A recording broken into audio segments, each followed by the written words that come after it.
जब आपकी आर्थिक सुरक्षा सुनिश्चित होती है तो क्या होता है? जाहिर सी बात है कि किसी रिस्क या जोखिम की चिंता नहीं होती और आपका आत्मविश्वास बढ़ता है।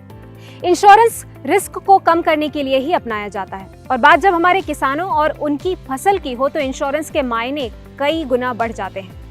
नमस्कार, मैं हूं निवेदिता तिवारी और आज न्यू इंडिया जंक्शन में हम बात करेंगे संशोधित प्रधानमंत्री फसल बीमा योजना के बारे में। क्या है PMFBY और नए बदलाव से किसानों को क्या क्या फायदे होने वाले हैं।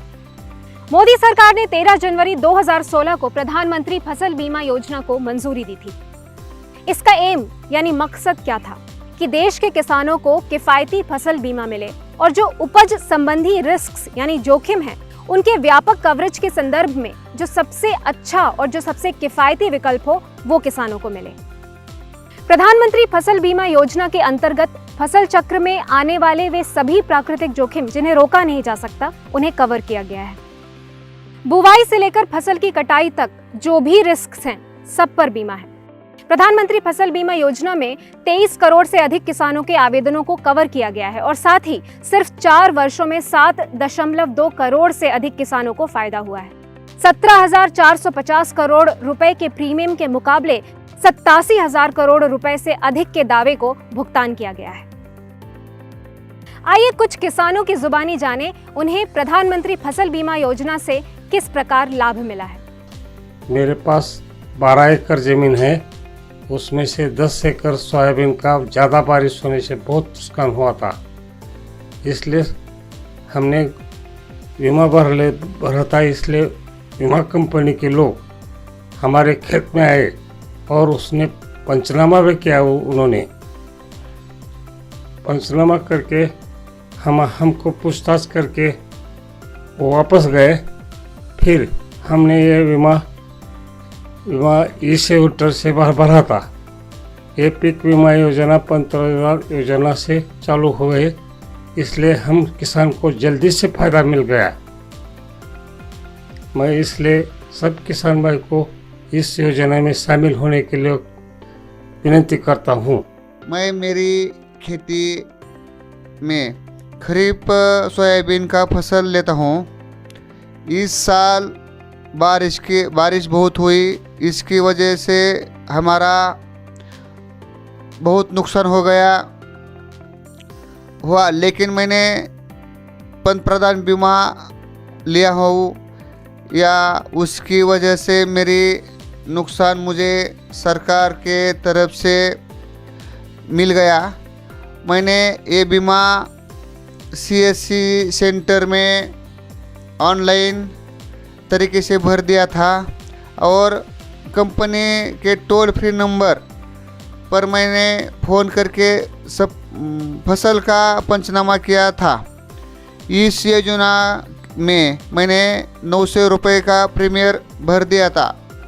मैं मेरे किसान भाई को आज ये बता रहा हूँ कि जो मैंने 900 रुपये प्रीमियर भरा था ये मेरा 5% मैंने भर दिया था। 95% जो हिस्सा है वो अपने भारत सरकार शेतकरी को मदद कर रहा है और मुझे मेरा नुकसान जो हुआ था सोयाबीन का फसल का, तो मुझे 14,000 रुपये का प्रीमियर मिल गया था। ये योजना बहुत अच्छी है। अब बात करते हैं प्रधानमंत्री फसल बीमा योजना में हाल में हुए संशोधन के बारे में। कौन से नए चेंजेस हैं और इनसे किसानों को क्या लाभ मिलेंगे।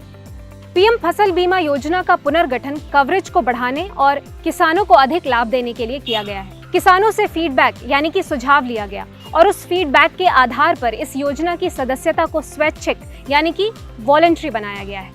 अब किसानों को उनके दावों के भुगतान में देरी के मामले में जुर्माना भी मिलेगा।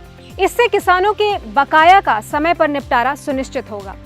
किसानों के जोखिम को कम करने के लिए कटाई के बाद के जो नुकसान होते हैं जैसे बेमौसम या चक्रवर्ती वर्षा, ओले पड़ते हैं, इसे भी कवर किया गया है।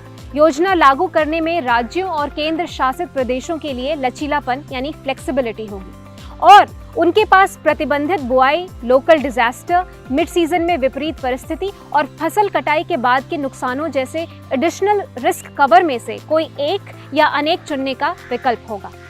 राज्य और केंद्र शासित प्रदेश ओलावृष्टि आदि जैसे special single risk insurance cover की पेशकश PMFBY के अंतर्गत बेस कवर के साथ और बेस कवर के बिना दोनों स्थितियों में कर सकते हैं। PMFBY में सुधार के बाद या दूर दराज के क्षेत्रों में अधिक लाभ के लिए राज्यों द्वारा अधिसूचना को बढ़ावा देने और किसानों के अधिक कवरेज की सुविधा प्रदान करता है।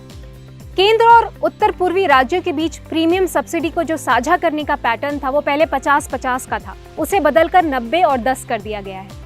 बीमा कंपनियों को अब राज्यों द्वारा 1 साल के बजाय 3 साल के लिए चुना जाएगा, जिससे उनकी जवाबदेही बढ़ेगी। फसल नुकसान के आकलन के लिए 2 चरण की प्रक्रिया अपनाई जाएगी। यह प्रक्रिया डिफाइंड क्लियरेंस मैट्रिक्स के तहत होगी और इसमें वेदर इंडिकेटर्स, सैटेलाइट इंडिकेटर्स इत्यादि का इस्तेमाल और हर क्षेत्र के लिए सामान्य सीमा और अंतर सीमाओं का आकलन किया जाएगा।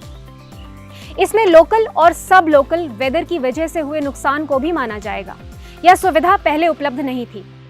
जैसे कि मैं एक किसान हूँ और इस वर्ष मेरे जिले में ओले पड़े हैं, लेकिन बगल के जिले में ओले नहीं पड़े हैं, तो ये जो नई फसल बीमा योजना है, इसके तहत जो सब लोकल कैलामिटी है, वेदर कैलामिटी है, उसे भी कंसिडर किया जाएगा। तो इस जिले का किसान भी इंश्योरेंस क्लेम कर सकता है। स्थानीय आपदाओं में ओलावृष्टि के साथ जल भराव, बिजली गिरना, प्राकृतिक आग, बादल फटना, भूस्खलन आदि शामिल हैं। इसके साथ साथ इस योजना के अंतर्गत असफल बुआई, रोपण और फसल के मध्य में होने वाली हानि को भी शामिल किया गया है। असफल बुआई में कुल बीमित राशि का 25% दावा देय होगा, फिर बीमा समाप्त हो जाएगा। मध्य फसल के दौरान मौसम से नुकसान, बाढ़, अकाल, सूखा, कीट और रोगनाशक, भूस्खलन, प्राकृतिक आग, बिजली, आंधी, तूफान, चक्रवात आदि को भी शामिल किया गया है। पैदावार नुकसान निर्धारण के लिए केवल अंतर वाले क्षेत्र ही फसल कटाई प्रयोगों यानी कि CCE या क्रॉप कटिंग एक्सपेरिमेंट के अधीन होंगे। CCE संचालन में स्मार्ट सैपलिंग टेक्निक और CCE की संख्या के ज्यादा उपयोग को अपनाया जाएगा। ये बदलाव जल्द और सटीक पैदावार आकलन को सक्षम बनाएंगे, जिससे दावों का निपटारा तेजी से होगा। उम्मीद है कि इन बदलावों से किसान बेहतर तरीके से फार्म प्रोड्यूस में रिस्क मैनेजमेंट करने में सक्षम होंगे और कृषि आय को स्थिर बनाने में सफल होंगे। देखते रहिए न्यू इंडिया जंक्शन। नमस्ते।